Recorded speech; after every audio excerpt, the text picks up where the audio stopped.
الحمد لله نحمده ونستعينه ونستغفره ونؤمن به ونتوكل عليه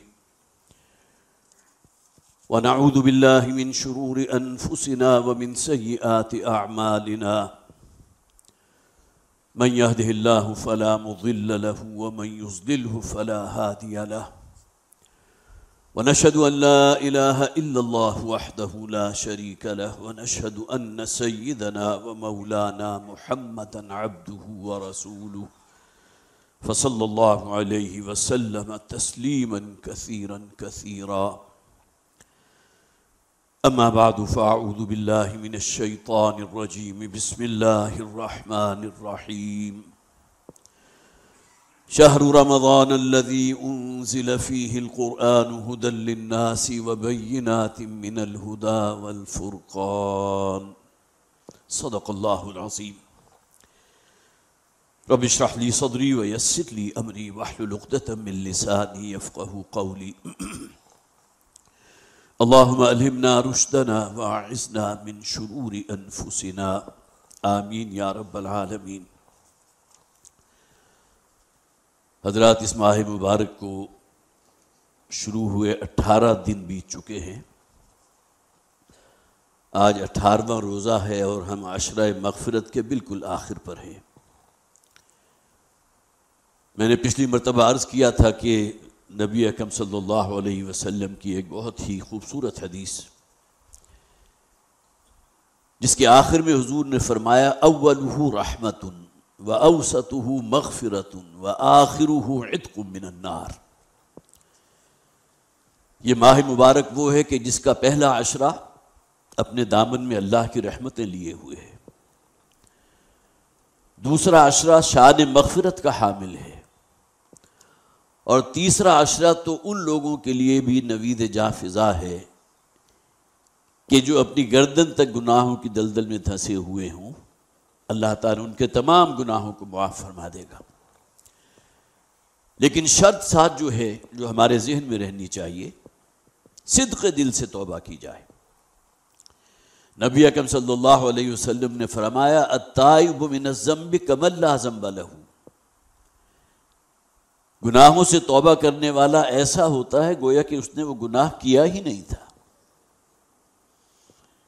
اسی طرح حضور کی ایک اور حدیث ہے جس کا مفہوم یہ ہے کہ اگر کسی شخص کے دامن میں، دامن اعمال میں کوہ احد جتنے گناہ بھی ہوں تو بھی اللہ تعالیٰ کی شان غفاری، صدق دل سے توبہ کرے، اللہ تعالیٰ تمام گناہوں کو معاف فرمائے گا۔ پچھلی گفتگو کا اصل حاصل یہ تھا کہ ماہ رمضان اور قرآن حکیم کے درمیان جو باہمی تعلق ہے،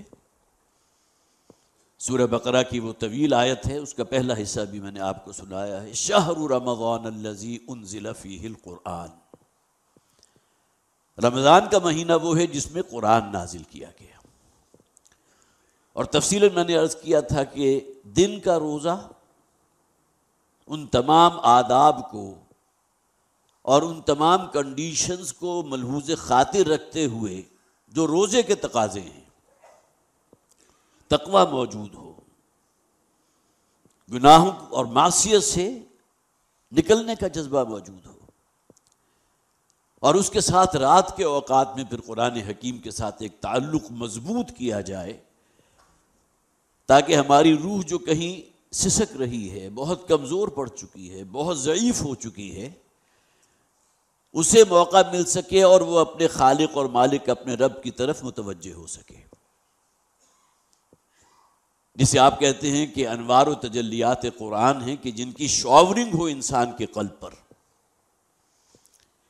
یہی وجہ ہے کہ رمضان کا یہ دو آتشہ پروگرام، دن کا روزہ جس کا اصل حاصل تقویٰ، اور رات کے اوقات میں قرآن حکیم کے ساتھ اپنے تعلق کو مضبوط سے مضبوط تر کرنا۔ کوئی شخص بھی اس کا دعویٰ نہیں کر سکتا کہ میں نے قرآن حکیم کے حوالے سے جو ذمہ داریاں مجھ پر عائد ہوتی تھیں ان کو کما حقہ ادا کر دیا، ممکن نہیں ہے۔ اور آج جو حدیث انشاءاللہ ہم پڑھیں گے، اور میرا یہ معمول رہا ہے ہمیشہ سے کہ کم سے کم سال میں ایک مرتبہ یہ یاد دہانی اور یہ نصیحت جو ہے، جو نبی اکرم صلی اللہ علیہ وسلم کی ایک خوبصورت خطبے کی شکل میں ہمارے پاس موجود ہے، اس ماہ مبارک کی مناسبت سے قرآن حکیم کی جو مدح فرمائی ہے نبی اکرم صلی اللہ علیہ وسلم، وہ حدیث میں آپ کے سامنے رکھتا ہوں۔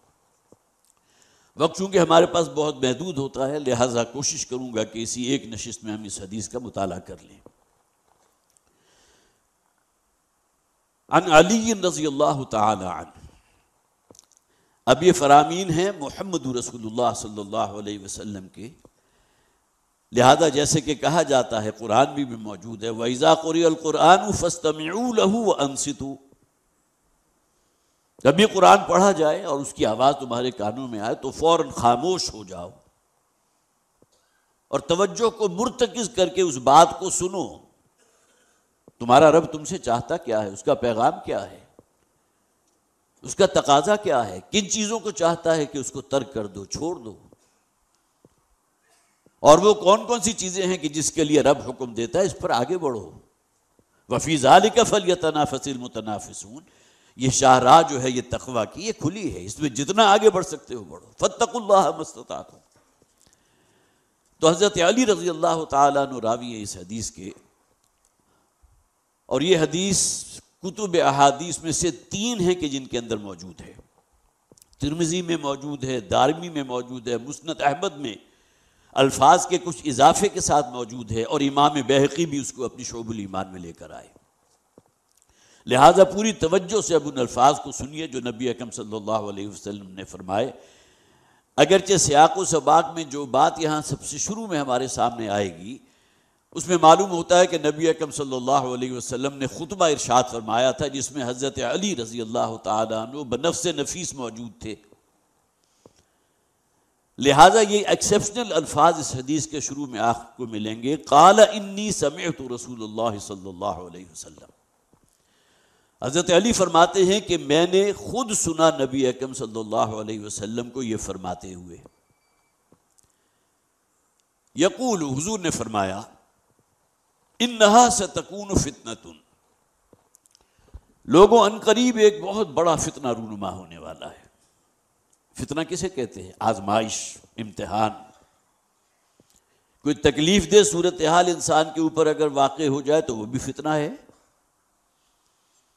اگرچہ یہی اصطلاح قرآن حکیم نے مال اور اولاد کے لیے بھی استعمال کی، نوٹ کیجئے، 2 مقامات ہیں قرآن کے، انما اموالکم و اولادکم فتنہ، لوگوں تمہارے اموال اور تمہاری اولاد تمہارے لیے فتنہ ہے، اسی سے تم پرکھے جاؤ گے، یہی کسوٹی ہے جس کی بنیاد پر معلوم ہوگا کسی شخص کے بارے میں کہ آیا یہ شخص طالب دنیا ہے یا طالب عقبہ ہے، صرف دنیا ہی اس کے پیش نظر ہے یا کوئی آخرت کا، جواب دہی کا، محاسبہ اخروی کا احساس بھی اسے دامنگیر ہے۔ یہ 2 چیزیں، اموال اور اولاد۔ تو حضور نے فرمایا انہا ستکون فتنۃ، لوگوں ایک بہت بڑا فتنہ ان قریب آنے والا ہے۔ قلت ما المخرج منہا یا رسول اللہ، حضرت علی فرماتے ہیں جو اس محفل میں موجود تھے کہ میں نے حضور سے، ابھی گویا کہ حضور کی گفتگو شروع ہی تھی، اب یہاں بھی یہ بات خاص طور پر نوٹ کیجئے، نبی اکرم صلی اللہ علیہ وسلم کی عزت، تکریم، ادب، احترام، اس میں جو آپ کہیں وہ کم ہے، لیکن یہ کہ کوئی سوال فطری طور پر اگر کہیں ذہن میں آ گیا، اور سوال کرنے والے کون ہیں؟ حضرت علی رضی اللہ تعالیٰ عنہ۔ تو حضرت علی نے فرمایا اسی موقع پر، قلت ما المخرج منہا یا رسول اللہ، جب حضور نے کہا کہ ایک بڑا فتنہ آنے والا ہے، کوئی بڑا امتحان آئے گا، بڑی آزمائش آئے گی، تو حضرت علی فرماتے ہیں میں نے عرض کیا حضور کی خدمت میں، اللہ کے نبی صلی اللہ علیہ وسلم ارشاد فرمائیے کہ اس فتنے سے بچ نکلنے کا رستہ کون سا ہے؟ کوئی شخص اگر اپنے آپ کو اس فتنے سے محفوظ رکھنا چاہتا ہو تو وہ کیا کرے؟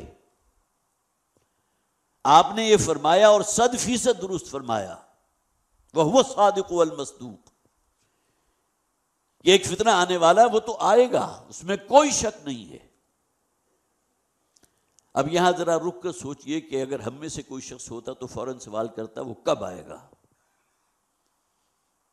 علامات کیا ہوں گی، اس کا دورانیہ کتنا ہوگا، اس میں کتنے لوگ ہلاک ہو جائیں گے. یہ تمام چیزیں وہ ہیں جس کا تعلق صرف علم سے ہے، معلومات، عمل سے کوئی تعلق نہیں. جو عملی سوال پیدا ہو سکتا تھا وہ حضرت علی رضی اللہ تعالیٰ عنہ نے کیا. آپ نے فرمایا فتنہ آئے گا، 100% درست آئے گا، لیکن میرا سوال یہ ہے کہ اس سے بچ نکلنے کی سبیل کیا ہے؟ قلت ما المخرج منہا یا رسول اللہ. المخرج کہتے ہیں ایگزٹ کو. جو حضرات بھی عرب کنٹریز میں گئے ہیں انہیں معلوم ہے جو فری ویز ہوتی ہیں، ہائی ویز، تو وہاں ایگزٹ لکھا ہوتا ہے، اور اس کے ساتھ بڑا بڑا عربی زبان، چونکہ عرب ملک ہے لہذا مخرج بھی لکھا ہوتا ہے. گویا کہ وہ شاہراہ سے اگر آپ نکل کر اپنی منزل کی طرف جانا چاہتے ہیں تو وہ ایگزٹ کو آپ لیں گے، وہ مخرج ہے. تو اس پر نبی اکرم صلی اللہ علیہ وسلم نے اب آگے جو الفاظ ہیں وہ خاص طور پر نوٹ کیجئے کہ قدر گوہر شاہ داند یا بنادر گوہری. کسی ہیرے کی، کسی قیمتی پتھر کی اصل ویلیو جو ہے اس کی اسیسمنٹ یا تو کوئی جوہری کرتا ہے یا یہ کہ کوئی بادشاہ ہوگا کہ جس کا ہیروں میں اور قیمتی پتھروں میں اٹھنا بیٹھنا ہو، اسی کی آرائش کا وہ بندوبست کرتا ہو. کوئی قیمتی سے قیمتی، کوہ نور ہیرا، اس کی کیا ویلیو ہوگی اندازہ لگائیے. لیکن کسی عام انسان کے نزدیک تو شیشے کا ایک ٹکڑا ہے، اس سے زیادہ تو نہیں. تو قرآن حکیم کی عظمت ہے کیا؟ یا تو اللہ کے علم میں ہے یا محمد رسول اللہ صلی اللہ علیہ وسلم جن پر یہ قرآن نازل ہوا. قدر گوہر شاہ داند یا بداند گوہری. اب نبی اکرم صلی اللہ علیہ وسلم جن پر یہ قرآن حکیم نازل ہوا تھا اب وہ مدح فرما رہے ہیں، قرآن کی عظمت بیان کر رہے ہیں اپنی زبان سے. قرآن میں تو بے شمار آیات آپ کو مل جائیں گی نا. لو انزلنا هذا القرآن على جبل لرأيته خاشعا متصدعا من خشیۃ اللہ. اگر اللہ تعالیٰ اس قرآن کو کسی پہاڑ پر نازل کر دیتا تو تم دیکھتے وہ اللہ کے خوف اور خشیت کی وجہ سے پھٹ جاتا. قرآن نے تو بیان کر دیا. یہ گویا کہ عظمت قرآن ہے، قرآن کی اپنی زبانی. لیکن اب جو الفاظ آپ سنیں گے وہ ہے مدح قرآن بزبان محمد رسول اللہ صلی اللہ علیہ وسلم. قال کتاب اللہ. حضرت علی رضی اللہ تعالیٰ عنہ کے اس سوال پر حضور نے فرمایا اگر اس فتنے سے بچنا چاہتے ہو جس کی خبر میں نے تمہیں دی تو اس کا صرف ایک ہی ذریعہ ہے اور وہ ہے اللہ کی کتاب. قال کتاب اللہ. اپنے آپ کو محفوظ رکھنا چاہتے ہو اس فتنے سے، اللہ کی کتاب سے چمٹ جاؤ، اس پر عمل پیرا ہو جاؤ، اللہ محفوظ رکھے گا تمہیں. قال کتاب اللہ فیہ نبأ ما قبلکم. اس کتاب کو پڑھو، اس میں تم سے پہلی اقوام کے قصے موجود ہیں جس کے بارے میں مشرکین عرب نے کہا تھا بہت ہی استہزائی انداز میں قرآن کیا ہے، یہ تو کوئی کہانیاں اور قصے ہیں اور کیا ہے. حضرت صالح علیہ السلام کا قصہ ہے، حضرت ہود علیہ السلام کا قصہ ہے، حضرت یوسف کا پوری صورت موجود قرآن حکیم میں. سورہ یونس موجود ہے، سورہ ہود موجود ہے، انبیاء اور رسول کے نام ہیں ان کے ناموں پر پوری صورتیں موجود ہیں. لیکن وہ کیا کہتے تھے کہ قرآن تو قصہ گوئی ہے، قرآن پڑھو اس میں تم سے پہلے لوگوں کے حالات ہیں. کیوں قرآن نے بیان کیے؟ بطور نشان عبرت کہ وہ قومیں تھیں جن کی طرف اللہ تعالیٰ نے اپنے اولو العزم من الرسل میں سے وہ رسول ہیں جو بھیجے. حضرت نوح علیہ السلام، حضرت ابراہیم علیہ السلام، حضرت صالح علیہ السلام، حضرت موسیٰ علیہ السلام. کیسے کیسے انبیاء ہیں. لیکن قوم کا رد عمل کیا تھا؟ عظیم اکثریت اس قوم کی وہ تھی جنہوں نے رسول کی دعوت کو رد کر دیا. نتیجہ کیا نکلا؟ پھر اللہ تعالیٰ نے اپنے عذاب کا کوڑا برسایا ان پر. تو گویا کہ قرآن حکیم میں جو تم سے پہلے اقوام کے قصے یا ان کا ذکر موجود ہے وہ نشان عبرت کے طور پر ہے کہ ہوشیار ہو جاؤ. اگر تمہارا طرز عمل بھی وہی رہا اور تم نے رسول اور قرآن کی بات پر کان نہیں دھرا، اسے قبول نہیں کیا، تو اندیشہ ہے کہ تمہارے اوپر اسی طرح اللہ کے عذاب کا کوڑا برسے گا جیسا کہ پچھلی قوموں پر برسا تھا۔ فیہ نبأ ما قبلکم وخبر ما بعدکم، صرف یہی نہیں ہے بلکہ تمہارے بعد میں آنے والے احوال و واقعات بھی قرآن میں موجود ہیں۔ جو حضرات بھی دورہ ترجمہ قرآن میں شریک ہیں، آج کل جو ماہ رمضان المبارک کی راتوں میں اللہ تعالیٰ نے یہ سعادت والد محترم کو عطا فرمائی تھی، آج سے 40 برس قبل اس کا آغاز کیا تھا، اور تسلسل کے ساتھ یہ کام ہو رہا ہے، اور کم و بیش 150 مقامات ہیں قرآن حکیم میں جہاں رمضان کی راتیں اسی کیفیت سے گزرتی ہیں۔ کوئی قرآن حکیم کو پڑھنا ہے، اس کو سمجھنا ہے، اس پر غور و فکر کرنا ہے، اس کے تفسیری نکات ہیں، اس جذبے کے ساتھ کہ ہمیں عمل کرنا ہے۔ کتنے ہی مقامات قرآن حکیم کے مطالعے کے دوران ہمارے سامنے آتے رہے، معلوم ہوتا ہے یہ ہمارا ذکر ہو رہا ہے۔ آیات پڑھیے، اس کا ترجمہ پڑھیے تو معلوم ہوتا ہے یہ تصویر تو میری اپنی ہے، ہماری قوم کی تفسیر ہے۔ کئی مقامات قرآن حکیم کے، وقت نہیں ہے کہ میں ان کا حوالہ دے سکوں۔ تو قرآن نے گویا کہ اس بات کو بھی گارنٹی کر دیا کہ تمہارے بعد آنے والے جو حالات و واقعات ہیں، اس اللہ نے اپنی کتاب میں ان کو بھی مندرج کر دیا، وہ بھی موجود ہیں۔ وَحُكْمُ مَا بَيْنَكُمْ، اور قرآن حکیم میں جو شے نازل ہوئی وہ فیصلہ کن ہے۔ تمہارے درمیان جو بھی مقدمات ہیں، جو بھی نزاعات ہیں، جو بھی مسائل ہیں، سب کا حل آپ کو قرآن میں ملے گا۔ اور ایک حدیث کی روح سے قرآن حکیم میں اگر کوئی شے آپ کو نظر نہ آ رہی ہو تو اسوہ رسول ہے صلی اللہ علیہ وسلم۔ اس کے بعد اجتہاد کا ایک دائرہ بھی موجود ہے، لیکن اوپر چھتری کون سی رہے گی؟ کتاب اللہ اور سنت رسولی صلی اللہ علیہ وسلم۔ کاروبار کے کتنے ہی ایسے جو ہے وہ طریقے موجود ہیں جو اس دور میں موجود نہیں تھے۔ اصول آپ مستنبط کریں گے اللہ کی کتاب سے، اللہ کے رسول کی احادیث سے، اور اجتہاد کر سکتے ہیں۔ تو حکم ما بینکم، تمہارے درمیان جو بھی نزاعات ہیں اس کا فیصلہ بھی قرآن میں موجود۔ هو الفصل لیس بالہزل، حضور فرماتے ہیں یہ قرآن وہ کلام ہے جو فیصلہ کن ہے، فصل۔ انہ لقول فصل وما هو بالہزل، یہ سورہ طارق کی آیات ہیں دو، ایک آیت ہے۔ اللہ نے جو قرآن نازل کیا ہے یہ لغویات نہیں ہے، معاذ اللہ، شاعری نہیں ہے، کہانت نہیں ہے۔ وما هو بقول شاعر، یہ کوئی شاعرانہ کلام تو نہیں، شاعری اس میں آپ کو نظر آئے گی، لیکن قرآن کے پیش نظر شاعری تو نہیں تھی، نہ ہی اس میں کوئی کہانت ہے۔ تو فرمایا ہوا یہ قول فصل ہے، لیس بالہزل، اور یہ ہزلیات، ہزل کسے کہتے ہیں؟ فضول گفتگو، جس کے اندر کہانت بھی آ گئی، شاعری بھی آ گئی، یاوہ گوئی بھی آ گئی، لغویات بھی آ گئیں۔ قرآن حکیم ان چیزوں پر مشتمل نہیں ہے، فیصلہ کن کلام ہے۔ من ترکہ من جبار قسمہ اللہ، بہت ہی لرزا دینے والے الفاظ ہیں یہ۔ نوٹ کیجئے، حضور خطبہ ارشاد فرما رہے ہیں، سامعین کون تھے؟ مدینہ کے مسلمان، جنہیں آپ صحابہ کہیں گے۔ یقیناً اسلام کے لبادے میں کچھ ایسے لوگ بھی موجود ہوں گے جنہیں عرف عام میں منافق کہا جاتا ہے، اگرچہ نبی اکرم صلی اللہ علیہ وسلم نے کسی ایک شخص کو بھی منافق قرار نہیں دیا، اور تاریخ گواہ ہے کہ عبداللہ ابن ابی جو رئیس المنافقین تھا، اس کی نماز جنازہ بھی حضور نے پڑھائی۔ تو نبی اکرم صلی اللہ علیہ وسلم کو جو سننے والے تھے وہ کون تھے؟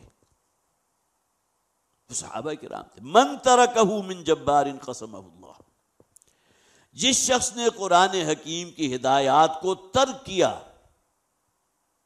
یہ عمومی جملہ نوٹ کی لیجیے، یہاں کافروں کا اور یہودیوں کا، عیسائیوں کا، ہندوؤں کا ذکر نہیں ہو رہا۔ جو شخص بھی قرآن کی ہدایات پر عمل نہیں کرتا، اسے ترک کر دیتا ہے جانتے بوجھتے، ایک ایکسیپشن موجود رہے گی غلط فہمی کی بنیاد پر. اگر کوئی شخص جو ہے کسی اور بات کے اوپر عمل کر رہا ہے جو قرآن کے خلاف ہے تو بات دوسری ہے، لیکن شعوری طور پر، خود اختیاری طور پر، جانتے بوجھتے جو شخص بھی قرآن حکیم کو ترک کرتا ہے من جبار، اپنے کبر کی وجہ سے کہ میرے نزدیک اللہ کے احکامات کی کوئی اہمیت نہیں، مجھے تو زمانے کا رسم و رواج چاہیے، زمانہ جو چال قیامت کی چل گیا میں بھی اسی رو کا راہی ہوں، مجھے کیا سروکار قرآن کی ہدایت سے. اور واقعہ یہ ہے کہ مسلمانوں کی بڑی اکثریت اسی کے اندر مبتلا ہے. الفاظ بہت سخت ہیں. من ترکہ من جبار قسمہ اللہ، جس شخص نے بھی قرآن حکیم کو ترک کیا اپنی سرکشی کی بنیاد پر، جانتے بوجھتے، جیسا کہ حضور نے فرمایا نا ما آمن بالقرآن من استحل محارمہ، جس شخص نے قرآن حکیم کی حرام کی ہوئی شے کو اپنے لیے حلال اور جائز قرار دے دیا، اس کا قرآن پر سرے سے ایمان ہی نہیں ہے. تو اسے کیا سزا ملے گی؟ قسمہ اللہ، اللہ تعالیٰ اسے پیس کر رکھ دے گا. یہ پیسنے کے الفاظ کو نوٹ کیجئے. کسی زمانے میں سل بٹا ہوتا تھا، اب تو گرائنڈرز آ گئے تو وہ چاپرز آ گئے، لیکن اس میں کیا ہوتا تھا؟ اسی کے اوپر کسی شے کو پیسا جاتا تھا. بار بار جو ہے کہ آپ رب کر رہے ہیں اور ریزہ ریزہ کر رہے ہیں. قسم کا لفظ اس کے لیے آتا ہے، قاف صاد اور میم. قسمہ اللہ، اللہ اسے ریزہ ریزہ رکھ دے گا، پیس کر رکھ دے گا. وَمَنِ ابْتَغَى الْهُدَى فِي غَيْرِهِ أَضَلَّهُ اللَّهُ، اور جو شخص بھی قرآن کو بائی پاس کر کے، اس سے روگردانی اختیار کر کے کہیں اور سے رہنمائی حاصل کرنا چاہتا ہے یا کر رہا ہے تو اللہ تعالیٰ جو ہے اسے تو لازماً گمراہ کر دے گا. قرآن تو الہدا ہے، سراپا ہدایت. ہدی للناس بھی ہے، ہدی للمتقین بھی ہے. قرآن سے ہدایت وہی حاصل کریں گے جن کے اندر کچھ نہ کچھ خدا خوفی ہو. تو وَمَنِ ابْتَغَى الْهُدَى فِي غَيْرِهِ أَضَلَّهُ اللَّهُ، جو شخص بھی قرآن کے سوا کہیں اور سے ہدایت کا طالب ہے، اللہ اسے تو لازماً گمراہ کرے گا. اور آگے دیکھیے 3 بڑے مختصر جملے ہیں لیکن بہت خوبصورت. هُوَ حَبْلُ اللَّهِ الْمَتِينُ وَهُوَ الذِّكْرُ الْحَكِيمُ وَهُوَ الصِّرَاطُ الْمُسْتَقِيمُ. بڑا ہی شاعرانہ انداز ہے، لیکن شاعری کو اس شاعری پر محمول نہ کیجیے جو جسے ہم شاعری کہتے ہیں. اس لیے کہ نبی اکرم صلی اللہ علیہ وسلم نے اپنے بارے میں ارشاد فرمایا اوتیت جوامع الکلم، مجھے میرے رب کی طرف سے بڑی جامع کلمات عطا کیے گئے ہیں. اس سے جامع کلمہ کیا ہوگا؟ هو حبل اللہ المتین وهو الذکر الحکیم وهو الصراط المستقیم. یہ قرآن ہے کہ جو ایک مضبوط رسی ہے اللہ اور اس کے بندے کے مابین. حبل اللہ المتین، وہ رسی جو بہت مضبوط. جس طرح کوئی شخص کہیں سمندر کے اندر ڈوبنے لگے اور کوئی کنڈا اس کے ہاتھ میں آ جائے تو جس طرح وہ مضبوطی سے اس کو پکڑے گا، عروۃ الوثقی جسے کہا گیا، تو قرآن ہے جس کے بارے میں حضور نے فرمایا قرآن وہ رسی ہے جس کا ایک سرا ہے مسلمانوں تمہارے ہاتھ میں، دوسرا سرا اللہ کے ہاتھ میں. اللہ سے تعلق پیدا کرنا چاہتے ہو تو لازم ہے قرآن کو پکڑو، قرآن کو تھامو، اس سے چمٹ جاؤ. وَاعْتَصِمُوا بِحَبْلِ اللَّهِ جَمِيعًا، اعتصام کہتے ہیں کسی شے کے ساتھ چمٹ جانے کو. وَهُوَ الذِّكْرُ الْحَكِيمُ، بڑی پر حکمت باتیں ہیں اس میں. ذکر یاد دہانی کو کہتے ہیں، نصیحت. تو قرآن سے بڑھ کر یاد دہانی نصیحت کیا ہوگی؟ کلا انہا تذکرہ. قرآن اپنے بارے میں کہتا ہے میں تو یاد دہانی ہوں، میں تو ریمائنڈر ہوں، میں تو بار بار تمہیں جھنجھوڑ کر متوجہ کرنا چاہتا ہوں کہ یہ دنیا فانی ہے، یہاں کی لذتیں عارضی ہیں. ایک دن آئے گا تمہیں یہاں سے رخصت ہونا ہوا، جو کچھ جمع کیا سب کچھ یہیں چھوڑ جاؤ گے. قرآن کا کوئی صفحہ ان تعلیمات سے خالی نہیں ہے. ذرا سمجھ کر پڑھنے کی کوشش تو کیجیے. ایمان بالآخرت اور محاسبہ اخروی قرآن کی رگوں پہ میں سرایت کیے ہوئے. وَهُوَ الذِّكْرُ الْحَكِيمُ وَهُوَ الصِّرَاطُ الْمُسْتَقِيمُ، اور یہ ہے وہ راستہ جو بالکل سیدھا ہے۔ اس پر چلو گے تو اللہ کی رضا بھی حاصل کرو گے، اور اللہ تعالیٰ کا ابدی وعدہ ہے تمہارے لیے جنت کا، وہ جنت جو اللہ تعالیٰ نے تیار کی ہے اپنے فرما برداروں کے لیے، اعدت للمتقین، گناہوں سے بچنے والوں کے لیے، حرام کا ارتکاب کرنے والے سے بچنے والوں کے لیے۔ وَهُوَ الصِّرَاطُ الْمُسْتَقِيمُ هُوَ الَّذِي لَا تَضِيعُ بِهِ الْأَهْوَاءُ۔ دیکھیے قرآن حکیم کا ایک اور وصف آ گیا۔ اگر قرآن انسان کے اندر سرایت کر جائے، اس کے دل میں گہرا اتر جائے، تو یہ شخص کبھی اپنے نفس کی بندگی میں مبتلا نہیں ہو سکتا۔ قرآن گارنٹی دیتا ہے، نبی اکرم صلی اللہ علیہ وسلم کا یہ قول گارنٹی کر رہا ہے اس بات کی۔ یہ وہ کلام ہے، یہ وہ کتاب ہے، یہ وہ ہدایت ہے، لا تضیع بہ الاہواء، کہ انسان کے جو حیوانی تقاضے ہیں، جو نفسانی تقاضے ہیں، اللہ تعالیٰ اسے محفوظ رکھے گا، ان سے گارنٹی ہے، بشرطے کہ قرآن کو اپنے اندر ہیمر کرو، اتارو، اس پر عمل پیرا ہو۔ قرآن پڑھو اور سنو تو معلوم ہو کہ واقعتاً میرے ایمان کی کیفیات میں اضافہ ہوا ہے، ایمان کا تجلیہ ہوا ہے۔ وَلَا تَلْتَبِسُ بِهِ الْأَلْسِنَةُ،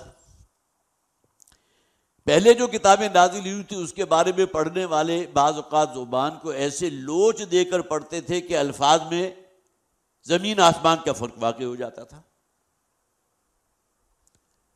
قرآن کے اندر یہ کمال موجود ہے کہ زبانوں کا لوٹ یا زبان کو کسی طرح مروڑ کر پڑھنے سے اس کی جو احکامات ہیں، اس کی جو حکمت میں، اس میں کوئی واقع نہیں ہوتا۔ قرآن میں کئی مقامات پر ہے کہا گیا یہ نہ کرو بلکہ یوں کہا کرو، لا تقولوا راعنا وقولوا انظرنا۔ منافقین کا طرز عمل تھا، حضور کو اپنی طرف متوجہ کرنا چاہتے تھے اگر کسی محفل میں تو کہتے تھے راعینا۔ اب راعینا کے معنی ہے کہ حضور ذرا میری طرف توجہ فرمائیے، التفات فرمائیے، میں آپ سے کچھ پوچھنا چاہتا ہوں۔ ذرا تھوڑا سا راعینا کو تھوڑا سا زبان کے اندر لوچ دے کر راعینا کر دیا، اور اپنا خود سے باطن جو ہے وہ زبان کے ذریعے نکال لیا۔ رائی کے معنی ہوتے ہیں چرواہا، تو گویا کہ حضور کو مخاطب کر رہے ہیں، اے میری چرواہے معاذ اللہ۔ تو لا تلتبس بہ الالسنہ ولا یشبع منہ العماء، اور قیامت تک آنے والے علماء جو ہیں کبھی اس سے سیری محسوس نہیں کریں گے۔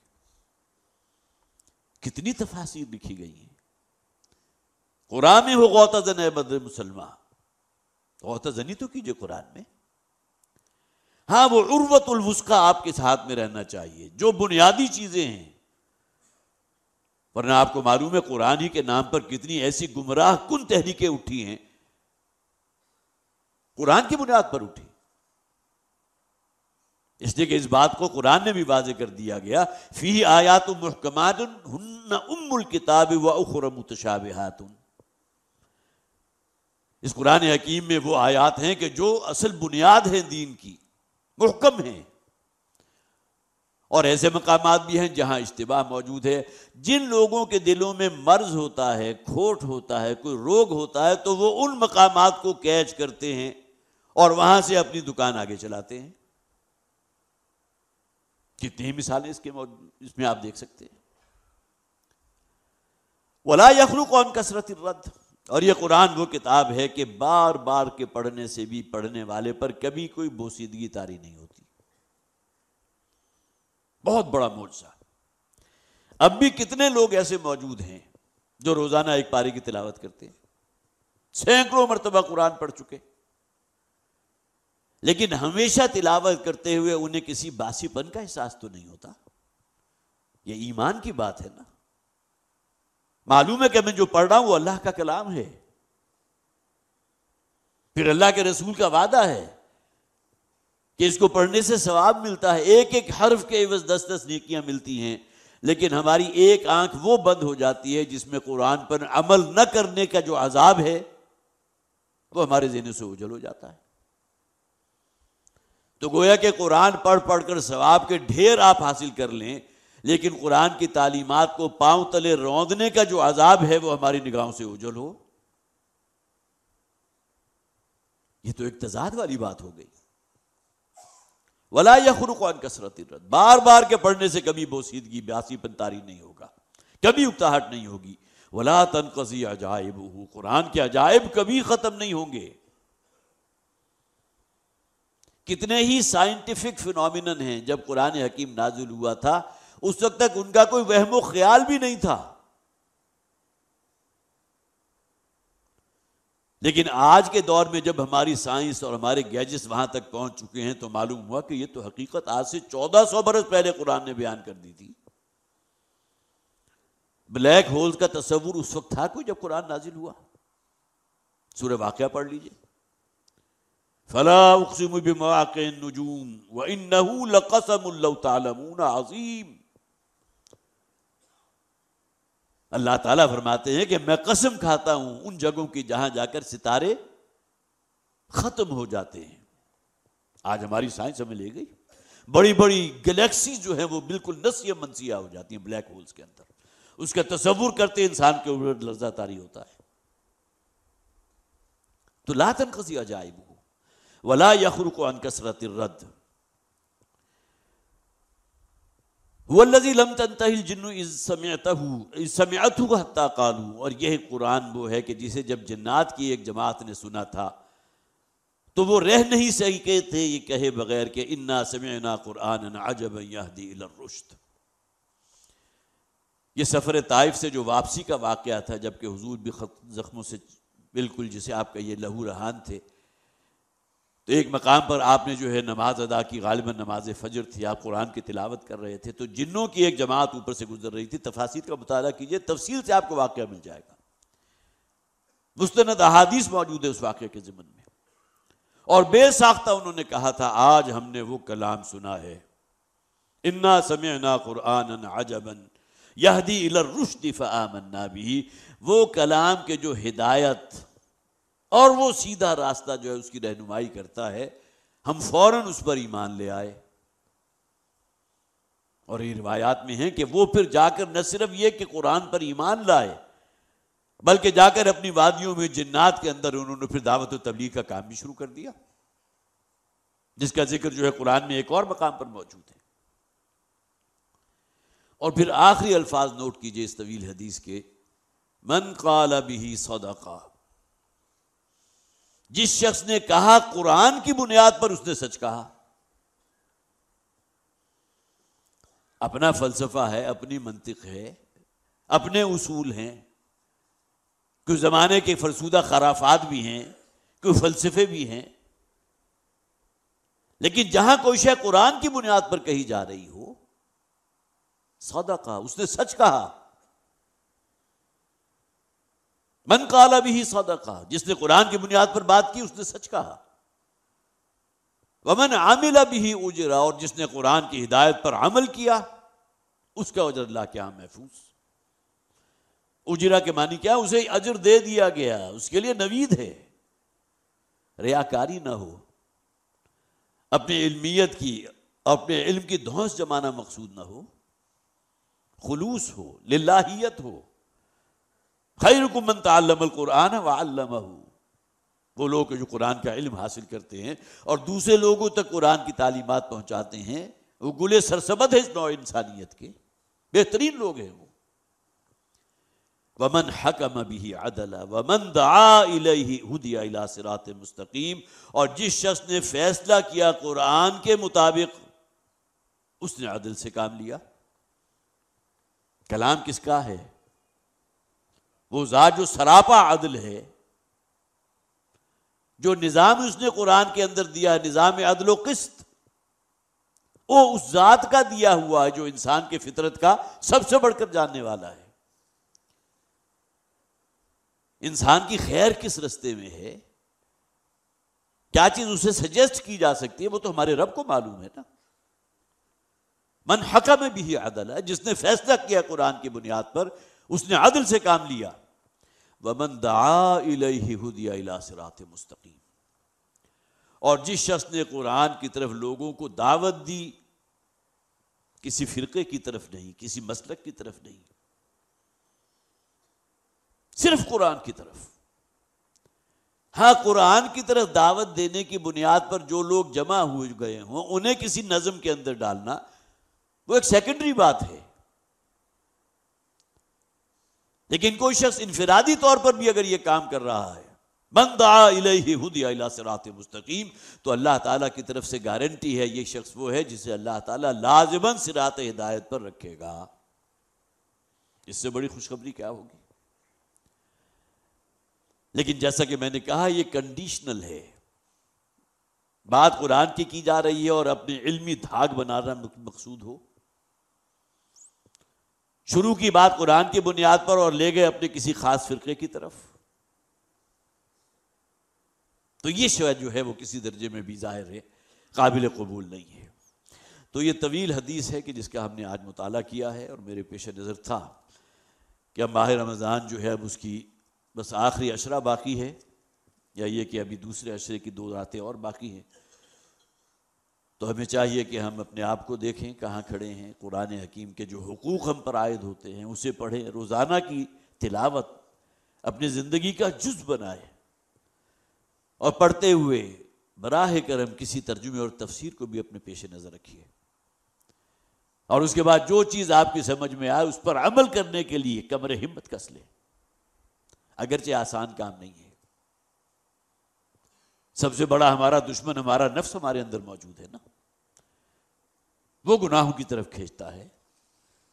یہ بیسک اینیمل انسٹنکٹس ہیں کہ جو انسان کو پستی کی طرف لے کر جاتے ہیں، لیکن عزم اور ارادہ اگر ہو اور انسان صراط مستقیم پر چلنا چاہتا ہو اور اپنے رب کے حضور خلوص دل سے جو طالب ہو ہدایت کا، تو اللہ تعالیٰ اسے لازماً ہدایت سے سرفراز فرمائے گا۔ بارک اللہ لی ولکم فی القرآن العظیم ونفعنی وإیاکم بالآیات والذکر الحکیم۔